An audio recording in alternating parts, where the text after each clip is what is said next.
कहानी की शुरुआत फ्यूचर यानी काफी आगे के टाइम से होती है, जहाँ एक वायरस की वजह से इंसानों की आबादी बहुत ही कम रह गई है। तकरीबन 2 मिलियन लोग की पूरी दुनिया में जिंदा बचे हैं, पर ये भी नॉर्मल नहीं है, बल्कि वायरस की वजह से इनकी भी देखने की ताकत जा चुकी है, यानी ये अंधे हो गए हैं। सिर्फ यही नहीं, बल्कि अगर किसी का बच्चा भी पैदा होता है तो वो भी देख नहीं पाता। अब इतना टाइम गुजर गया है, ऊपर से वायरस की ये तबाही, तो यह टेक्नोलॉजी की एडवांस दुनिया बहुत ही पीछे रह गई है। इसी वजह से लोगों को पुराने जमाने की तरह कबीलों की सूरत में यहाँ रहना पड़ता है। अब क्योंकि सारे अंधे थे, इसलिए देखने की ताकत को अच्छा नहीं समझा जाता था, सिर्फ वहम ही माना जाता। और जो भी देखने की ताकत के बारे में बात करता या कोई भी इस ताकत के साथ पैदा होता तो उसे बहुत बड़ी सजा दी जाती, यानी कि जिंदा ही जला दिया जाता था। अब कुछ अंधे लोगों की देखने की सेंस भले ही ना हो, लेकिन उनकी बाकी सेंसेस बहुत अच्छे से काम करती थी, यानी कि सूंघने, सुनने और किसी भी चीज को महसूस करने की, जिनकी मदद से वो कबीले वालों को रास्ता बताते और आने वाले वक्त और मौसम के बारे में भी प्रेडिक्शन पेशन गोई करती थी। अब हमें क्वीन रानी का शहर दिखाया गया, जहाँ रानी का राज था। उसने अपनी एक आर्मी बनाई हुई थी जिसका नाम विच फाइंडर आर्मी था। अब रानी बहुत रिलीजन मजहबी थी और ये देखने ना देखने को इस वक्त का एक मजहबी समझा जा रहा था, इसलिए जो भी इस बारे में बात करता रानी उसे बहुत ही दर्दनाक मौत देती थी जलाकर। विच फाइंडर आर्मी का काम ऐसे लोगों को ढूंढ कर लाना था जो देख सकते हैं। अब यहाँ रानी के एरिया में एक डैम भी था जिसकी मालिक रानी ही थी, इसीलिए इसका महल वही बना दिया गया था। अब हमें एक कबीला दिखाया गया जो घने जंगलों के बीच बनाया गया था। इसका एक सरदार था जो बहुत ही बहादुर ताकतवर था। उसके पास किसी मॉन्स्टर जैसी ताकत थी जिसका नाम बाबा वोस था। अब बाबा वोस की वाइफ की हालत काफी खराब थी क्योंकि उसका बच्चा पैदा होना था, जिसमें उसकी मदद कबीले की बूढ़ी औरत कर रही थी जो यहाँ की डॉक्टर थी। अब उसकी वाइफ तड़पते हुए अपने हस्बैंड बाबा वोस के बारे में पूछती है, जिस पर डॉक्टर बताती है कि वो अभी कबीले के लोगों के साथ किसी जरूरी काम से गए हैं क्योंकि उन्हें कोई खतरा महसूस हो रहा था। अब असल में वो खतरा विच फाइंडर आर्मी का था क्योंकि वो कबीले पर हमला करने वाली थी। उस आर्मी का मानना था कि बाबा वोस की वाइफ जिसका नाम मेग्रा है वो एक विच चुड़ैल है या कहें कि मॉन्स्टर है, इसलिए उन्हें कैद करके हमें मार देना चाहिए। अब ये विच फाइंडर आर्मी उसे ही पकड़ने जा रही है और इनका कहना था कि इस मिशन में जो भी हमारे रास्ते में आएगा हम इसे मार देंगे। अब ये बात कबीले के लोगों को पता थी, इसीलिए वो अपने सरदार की वाइफ मेग्रा को बचाने के लिए पूरी तरह लड़ने को तैयार थी। हालांकि अंधे थी पर फिर भी लड़ने में बहुत माहिर थी और यहाँ वो अपने सूंघने और सुनने की ताकत से ये अंदाजा लगा लेती है कि विच फाइंडर आर्मी करीबी है जो 200 लोगों की आर्मी के साथ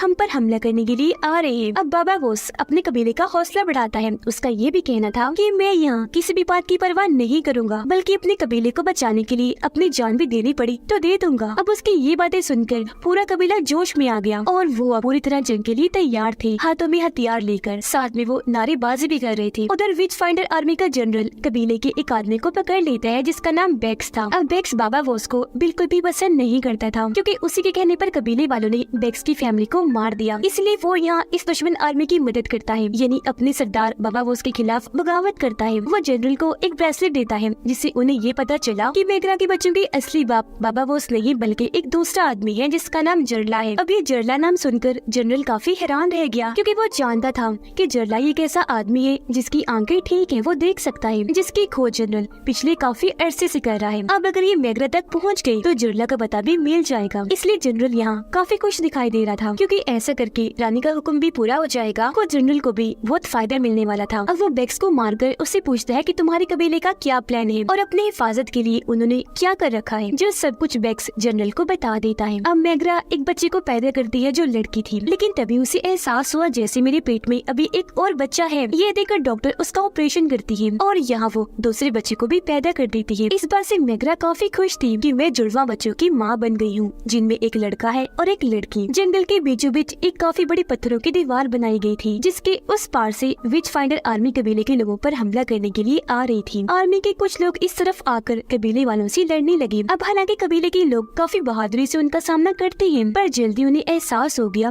कि ये आर्मी काफी बड़ी है और हम पर भारी पड़ रही है और तो और पत्थरों की दीवार से और लोग भी आ रही है, तो इसलिए ये लोग रस्सियां ही काट देती हैं, जिससे पत्थरों की ये दीवार जो बॉर्डर बनी हुई थी वो तेजी से नीचे गिरने लगी और इसके नीचे दबने से विच आर्मी के बहुत सारे लोग मारे जाते हैं और बाकियों को इन्होंने एकजुट होकर मार दिया था। सब कुछ नॉर्मल होने के बाद बाबा वोस को पता चला कि विच फाइंडर आर्मी के कुछ लोग अभी भी जिंदा हैं, जो तूफान रुकने के बाद जनरल के साथ यहाँ दोबारा हमला करेंगे। तो वो फिर से जंग की तैयारियां करना शुरू कर देती है। अब बाबा वोस आकर अपनी वाइफ और बच्चों से मिलता है। उनसे मिलकर उसे खुशी तो बहुत हुई, लेकिन वो इनके फ्यूचर के बारे में काफी परेशान लग रहा था। वो जब बाहर आया तो कबीले वाले बाबा वोस को इस बात के लिए मनाने लगे कि आप अपनी वाइफ और दोनों बच्चों को विच फाइटर आर्मी के हवाले कर दें, क्योंकि उनकी वजह से वो आर्मी हमारे पीछे पड़ी हुई है, जिसके बाद कबीले वाले सुकून से रह सकेंगे। पर बाबा वोस ऐसा करने से साफ साफ मना कर देता है, जिस बात को लेकर उसमें और कबीले वालों में बहस हो जाती है। अब इनकी बहस के बीच यहाँ डॉक्टर आ गई, जो सबको चुप करवा के कहती है कि आपस में लड़ना बंद करो, हमें यहाँ से एक खुफिया पुल के पास जाना चाहिए जो लकड़ी का है, जिसे पार करके हम उस तरफ जाकर यहाँ से निकल जाएंगे। डॉक्टर का ये आइडिया सबको काफी पसंद आया, इसलिए वो इसकी बात मानकर पुल के पास आ गई और सब इस पर चलना शुरू कर देते हैं। ये सब उस पार पहुँचने ही वाले थे कि यहाँ वो आर्मी आ गई, पर अंधे होने की वजह से उन्हें पता ही नहीं चल पाता कि यहाँ कोई पुल भी है, क्योंकि ये खुफिया पुल था। अब जैसे सारे कबीले वाले उस तरफ पहुँचे, जनरल को पता चल गया कि यहाँ पुल है, क्योंकि उसने बेक्स को पुल पर फेंककर इस बात का पता लगवा लिया था। इसीलिए अब ये आर्मी भी पुल पर चढ़कर उस तरफ जाने लगती है, जो देखकर बाबा वोस रस्सियां ही काट देता है, जिससे पुल टूट गया और आधी आर्मी नीचे गिरने से मारी जाती है। लेकिन बेक्स को गिरने से पहले बाबा वोस खींचकर इस तरफ कर लेता है और ऐसे उसकी जान बचा ली गई, क्योंकि वो जैसा भी था अभी भी इस कबीले का हिस्सा था। अब जनरल इस बार भी नाकाम रह गया, इसीलिए अपने लोगों के साथ वापस चला जाता है। एक परिंदे के जरिए जनरल की नाकामी की खबर रानी तक पहुंच जाती है और अब वो अपनी काउंसिल के पास जाकर उन्हें ये बात बताती है, और ये भी कि मैं जरला के पीछे इसलिए पड़ी हुई हूँ क्योंकि उसने मेरी बहन को मारा था और अब मैं उसे ढूंढकर अपना बदला लूंगी, जो तभी मुमकिन हो सकता है जब हमारे हाथ मैगरा लग जाएगी। अब काउंसिल का हेड कहता है कि वैसे भी हमें जरला और उसके दोनों बच्चों को मार ही देना होगा, क्योंकि उनके पास देखने की ताकत है, जो एक शैतानी ताकत है। इस बात पर रानी भी राजी हो गई। तो अब ये उन तीनों को मारने के लिए विच फाइंडर की एक और आर्मी उनके पीछे भेज देती है। उधर कबीले के लोग एक चट्टान पर खड़े थे, जहाँ मैग्रा सबको जरला की सच्चाई बता देती है कि उसके पास देखने की ताकत है और वही इन बच्चों का असली बाप है। वो अंधा होने ये देखने की ताकत जिसे इस दौर में मजहब बनाया हुआ है, वो इस पर यकीन नहीं करता। उसका मानना था कि एक न एक दिन मैं अपनी देखने की ताकत से दुनिया को बहुत खूबसूरत बना दूंगा। ये बताकर वो सबको जरला की बताई हुई एक वैली इन्हीं वादी में लेकर जाती है, जो भी बेहद खूबसूरत थी और एकदम पुरसकून सुनसान थी, जहाँ कोई भी नहीं आ सकता था, इसलिए यहाँ कोई खतरा नहीं था। तो ये लोग खुद को यहाँ महफूज समझते हैं। अब बाबा वोस दोनों बच्चों के साथ नदी किनारे आया और उन्हें गोद में लेकर लंबी सांस लेता है। यहाँ हमने नोटिस कर लिया कि दोनों बच्चों के पास भी देखने की ताकत है, अपने असली बाप जरला की तरह। इसीलिए तो वो आर्मी इन तीनों इन्हीं जरला उसके बच्चों को मारने के लिए हाथ धो के पीछे पड़े हुए हैं। अब बाबा वोस फिर अपने बच्चों के साथ जंगल में जाता है, जो खाने की तलाश में इधर उधर भटक रहा था। लेकिन तभी यहाँ एक खतरनाक खूंखार भालू आकर उस पर हमला कर देता है, जो उस पर धाड़ने लगा। बाबा वोस भालू का मुकाबला करने की कोशिश करने लगा, उसका मुंह पकड़कर बहुत सारे मुक्के मारता है, लेकिन भालू उसे उठाकर दूर फेंक के मारता है और ऐसे बाबा वोस नाकाम रह गया। उसे गिराकर भालू बच्चों के पास जाने लगा उन्हें खाने के लिए, लेकिन तभी एक तीर आकर उसे लग जाता है, जिससे भालू वहीं पर ढेर हो गया। अब ये तीर और किसी ने नहीं बल्कि बच्चों के डैड जरला ने चलाया था, जो अपने बच्चों को देखकर काफी खुश हो गया। वो बाबा वोस को एक बॉक्स के बारे में बताकर उसकी चाबी देता है, साथ में ये भी कहता है कि जब मेरे बच्चे 12 साल के हो जाएं तो उन्हें ये बॉक्स दे देना। अब उस बॉक्स में क्या था ये बताए बगैर ये जरला यहाँ से चला गया। बाबा वोस को समझ नहीं आई, इसीलिए वो उसे रोकने के लिए आवाजें लगाने लगा, पर जरला कोई भी बात सुने बगैर यहाँ से जा चुका था। अब बेक्स, जो अभी भी बाबा वोस को नापसंद ही करता है, दुश्मन आर्मी की मदद अभी भी करना चाहता है। वो यहाँ बाबा वोस की आवाज सुनकर इस बारे में अपनी आंटी को बताता है, क्योंकि उसके साथ साथ उसकी फैमिली के बचे हुए लोग भी बाबा वोस को पसंद नहीं करते, उसे बदला लेना चाहते हैं। तो मजीद जानकारी लेने के लिए वो एक इनविजिबल ताकत वाली लड़की को भेजते हैं। इनविजिबल यानी जिसका वजूद तो होता है पर वो नजर नहीं आता। इस इनविजिबल लड़की का जिस्म भी इतना अजीब था कि ये कबीले में तो रहती थी पर किसी को नजर नहीं आती थी। उधर बाबा वोस और उसकी वाइफ मेगा उस बॉक्स को खोल लेती हैं और अपनी बाकी सेंसेस से महसूस कर लेती हैं कि इसमें पुरानी टेक्नोलॉजी और जो महान जहीन लोग गुजर गए हैं उनके बारे में लिखा हुआ है, जिनकी यहाँ बहुत सारी किताबें थी। ये किताबें पढ़ के एक दिन इनके बच्चे पढ़ना लिखना जान जाएंगे और अपने नए सफर पर निकल पड़ेंगे, जो उनके डैड जरला की ख्वाहिश है, और दुनिया में नई नई चीजें भी लाएंगे और इसे खूबसूरत भी बनाएंगे। अब मेगरा को ये सुनकर जरा भी अच्छा नहीं लगता। वो इस बॉक्स को बंद करके फौरन इसे जमीन में दफन करने का कह देती है और ये भी कि मेरे बच्चे ये सब नहीं करेंगे, उन्हें भी इस बॉक्स से दूर रखा जाए। अब जब ये बातें हो रही थी तो बाबा बोस और डॉक्टर को पता चला कि हमारी ये बातें कोई सुन रहा है, जो वही इनविजिबल लड़की थी। अब बाबा बोस उसे पकड़ने गया तो उसे यहाँ से भागना पड़ा और वो आकर बैग से झूठ बोल देती है कि बाबा बोस अपने बच्चों के साथ खेल रहा है, पर वो इस पर यकीन करके रोज एक मैसेज लिख के बोतल में डालकर नदी में फेंक देता है, जो असल में बाबा बोस की जानकारी थी, ताकि ये मैसेजेस रानी तक पहुँच जाए और वो कबीले पर हमला करने के लिए यहाँ जनरल को भेज दे। अब डैम में एक मैसेज आया था जो जनरल ने रानी के लिए भेजा था कि मैं जंग खत्म करके वापिस आ रहा हूँ, पर यहाँ रानी को शक हुआ। उसे लगा कि इस मैसेज में छेड़छाड़ करके इसे बदला गया है। उसे काउंसिल वालों पर शक हुआ क्योंकि काउंसिल के कुछ लोग रानी के खिलाफ हो गए थे। उनका मानना था कि रानी बहुत ही जुल्म कर रही है, वो विच फाइंडर आर्मी के जरिए बहुत सारे कबीलों को मरवा चुकी है जो मासूम लोग थे, जो सब वो ना देखने वाली मजहब की वजह से कर रही है। अब रानी को इस बात से गुस्सा आ गया कि कुछ काउंसिल के लोग मेरे खिलाफ हो गए हैं, इसीलिए वो उनको फांसी पर लटकाकर पहले करंट के झटके लगाती है, फिर उन्हें जलाकर मरवा देती है। अब कहानी में 3 साल गुजर गए, जहाँ मेगरा के बच्चे थोड़े बड़े हो गए हैं और अपने देखने की ताकत को कबीले वालों से छुपा के रखते हैं, पर यहाँ पर किए जाने वाले रिचुअल, जादू और रहन सहन को देखकर उन्हें बहुत मायूसी होती है और ऐसी ही जिंदगी मजबूरन उन्हें भी गुजारनी पड़ रही थी। लेकिन अब कहानी में आखिरकार 12 साल और गुजर गए, जहाँ अब वो काफी बड़े हो चुके थे, पहले से और समझदार। अब मेगरा और डॉक्टर नदी किनारे बैठकर बातें कर रही होती हैं। वहाँ उनकी बात इस टॉपिक पर हो रही थी कि बच्चों को अपने डैड जरला के बताए हुए रास्ते पर चलना चाहिए या नहीं, यानी उनको वो बॉक्स देकर, जिस पर मेगरा कहती है कि मैं चाहती हूँ मेरे बच्चे किसी उलझन में ना पड़कर नॉर्मल इंसान की तरह जिंदगी गुजारें, जिस पर डॉक्टर जवाब देती है कि तुम्हें ये बात अपने बच्चों पर छोड़नी चाहिए कि वो कौन सा रास्ता चुनना पसंद करेंगे, क्योंकि ऐसे उनकी जिंदगी खुशगवार गुजरेगी, यहाँ तक कि हमसे भी कई गुना बेहतर, और उन्हें वो बॉक्स हमें दे देना चाहिए। जिस पर अब मेगरा कोई बात नहीं करती, चुप रहती है। अब मेगरा की मना करने के बावजूद भी रात को डॉक्टर दोनों बच्चों को किताबें देने की कोशिश करती है, पर बच्चे वो किताबें लेने से इनकार करके वहाँ से चले जाते हैं, क्योंकि वो अपनी मॉम को नाराज करना नहीं चाहती थी। पर काफी देर के बाद दोनों बच्चे उन किताबों को लेकर आपस में बात करते हैं। मेगरा का बेटा कहता है कि मुझे लगता है हमें उन किताबों को पढ़ना चाहिए। अब उन बच्चों की ये बात छुपकर बाबा बोस ने भी सुन ली थी। वो जाकर ये सब डॉक्टर को बताते हैं कि बच्चे पढ़ना चाहते हैं, पर ये बात राज रहनी चाहिए, उनकी माँ को इस बारे में पता ना चले, वरना वो इन किताबों को जला देगी, क्योंकि मैं खुद चाहता हूँ कि बच्चे अपना रास्ता खुद चुने। अब काफी दिन के बाद बच्चे वो किताबें चुराकर सबसे दूर एक अलग जगह पर आ गए। चोरी छुपे वो किताबों को पढ़ने लगते हैं। सबसे पहले वो ABC सीखते हैं और फिर वक्त के साथ साथ पूरा सेंटेंस, जुमला पढ़ने के भी काबिल हो गई, यानी एक किस्म का वो यहाँ पढ़ने गए थे। जिसके बाद वो पूरी किताब पढ़ के गुजरे हुए महान जहीन लोगों के बारे में जानते हैं कि वो हमसे कितने एडवांस्ड और कितने बेहतर थे और किस तरह अपनी जिंदगी गुजारते थे। उधर जनरल काफी सालों के बाद रानी के पास वापस आता है और उसके सामने अदब से झुक जाता है, कहने लगा कि मैं इतने सालों के बाद अगर वापस आया तो खाली हाथ नहीं आया हूँ, बल्कि हजारों घोड़े, कई किलो गंदम और बहुत सारा जरूरी सामान लेकर आया हूँ। पर बदकिस्मती से मैं जरला को ढूंढ नहीं पाया और अब मैं जानता हूँ कि मुझे सजाए मौत दी जाएगी। मुझे उससे कोई इनकार नहीं, पर मेरी आखिरी ख्वाहिश है, मैं चाहता हूँ कि मरने के बाद मुझे वॉरियर, योद्धा के नाम से याद किया जाए, जिन्हें बहादुर माना जाता है।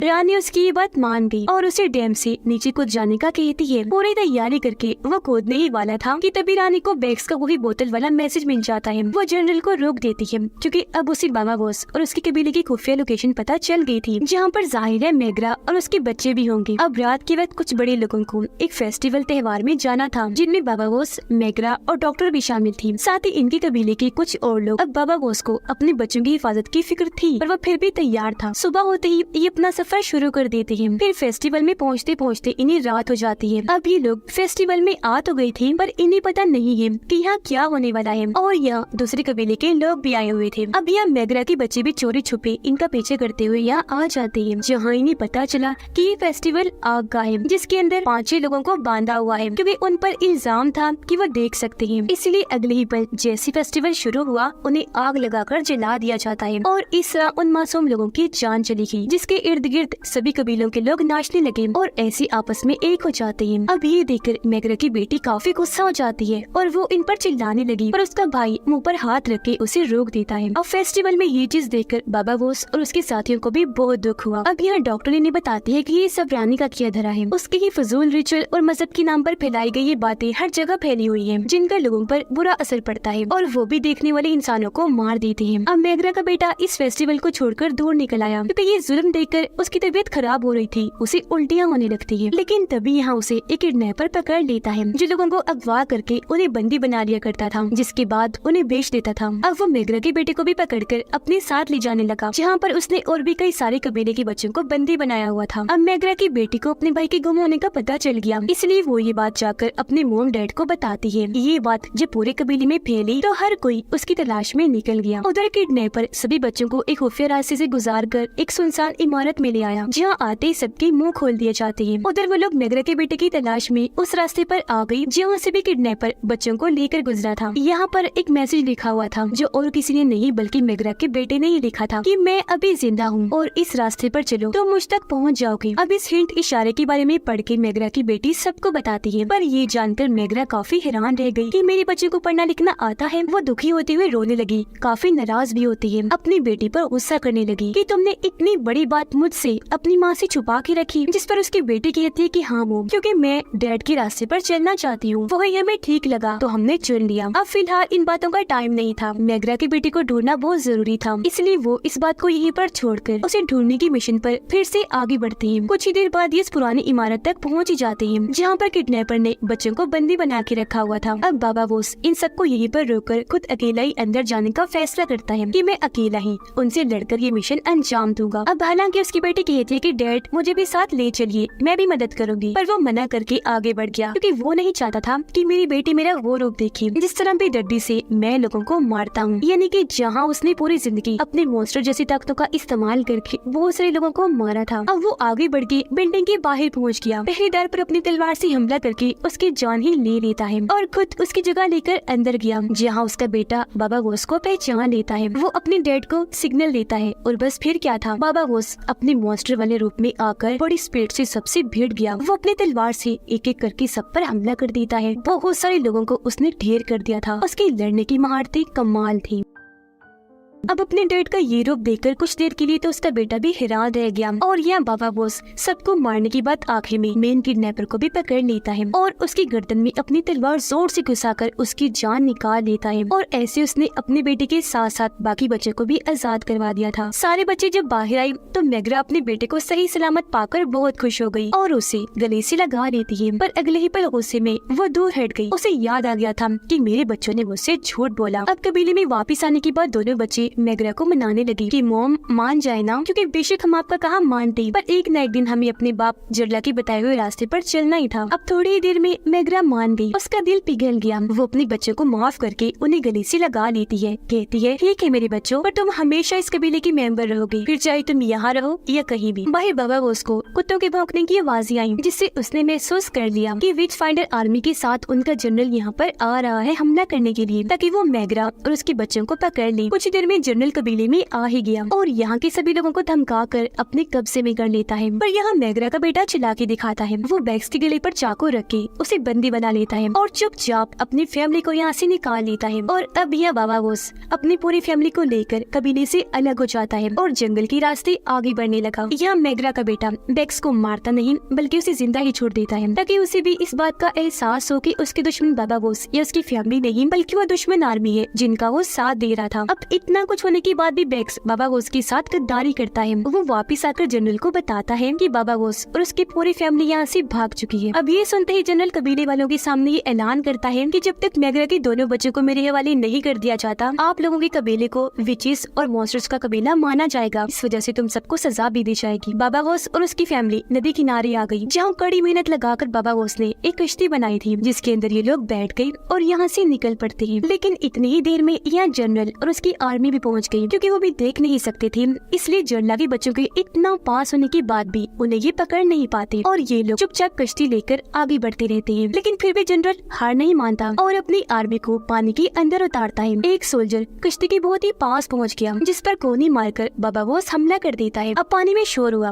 जिससे आर्मी को इनकी लोकेशन पता चल गई कि इनकी कश्ती कहाँ पर है। तो अब वो एक एक करके इन पर हमला करने लगते हैं। अब मेग्रा की बेटी ने निशाना लगाकर बैग्स को तीर मारा था, जिससे वो मरा नहीं नहीं था, बस जख्मी हुआ था। पर अब जनरल को इतना गुस्सा आ जाता है कि वो तीर को उसके अंदर घुसाकर उसकी जान ही ले लेता है, जिस बीच उनकी कश्ती जनरल से काफी दूर निकल गई। तो अब जनरल भड़ास निकालने के लिए कबीले के लोगों की जान लेने का फैसला करता है। कश्ती में बैठे डॉक्टर सबको जड़ लगे दिए हुए नक्शे के बारे में बताती है, जिसमें या तो इन्हें इस नक्शे के मुताबिक चलना था या फिर जंगल से होकर एक खुफिया जगह पर जाना था जो इनके लिए पूरी तरह से महफूज है। ये आपस में बात करते हैं और फिर नक्शे पर ही चलने का फैसला करते हैं। उधर काउंसिल में रानी और सबको ये खबर मिल जाती है कि बाबा बोस अपनी फैमिली के साथ फिर से भाग गया है, जिससे रानी बहुत गुस्से में आ गई। अब यहाँ काउंसिल वाले रानी के खिलाफ हो जाते हैं कि क्यों ये उन लोगों के पीछे पड़ी हुई है। ये मजहब के नाम पर लोगों को मारना चाहती है और इसका किंगडम इन्हें इस राज्य पर कोई ध्यान नहीं है। अब यहाँ रानी बताती है कि मैं ऐसा इसलिए भी करना चाहती हूँ क्योंकि मैं जरला से प्यार करती थी, लेकिन उसने मुझे कभी भी अहमियत नहीं दी। अब ये सुनकर काउंसिल वालों को गुस्सा आ गया। वो रानी पर इल्जाम लगाते हैं कि वो प्यार के चक्कर में जज्बात में आकर फैसले ले रही है, जिस वजह से किंगडम का बहुत नुकसान कर रही है। ये सुनकर वो फिलहाल तो चुपचाप यहाँ से चली गई, पर बाद में अपने खिलाफ बातें करने वाले काउंसिल मेंबर्स को मौत के घाट उतार देती है। उधर वो लोग जब नींद से जागे तो उन्हें एहसास हुआ कि हमारा सारा सामान गुम हो चुका है, वो पोटली भी जो मैग्रा ने अपने बच्चों को देने के लिए छुपा के रखी हुई थी। अब ये जानकर सब सामान को ढूंढने लगे, पर इन्हें कुछ नहीं मिलता। रानी को आकर उसके साथी बताते हैं कि पूरा किंगडम आपके खिलाफ हो गया है, तो बहुत जल्द वो आपको राजगद्दी से उतारने वाले हैं और आपने जो जो भी गलत काम किए उनकी आपको सजा भी मिलेगी। ये सुनकर रानी गुस्से में आ गई और अब उसके अंदर बदले की आग जल उठी। वो मशीन के जरिए डैम को बंद कर देती है, जिससे पूरा डैम टूटना शुरू हो गया, जो देखकर रानी जल्दी से अपने साथी के साथ बग्गी में बैठकर यहाँ से चली जाती है। जबकि पीछे पूरा डैम टूटने की वजह से ये सारा किंगडम तबाह होकर पानी में बह जाता है और इस तरह यहाँ रानी का बदला पूरा हुआ, जिसके साथ ये कहानी इधर ही खत्म हो जाती है।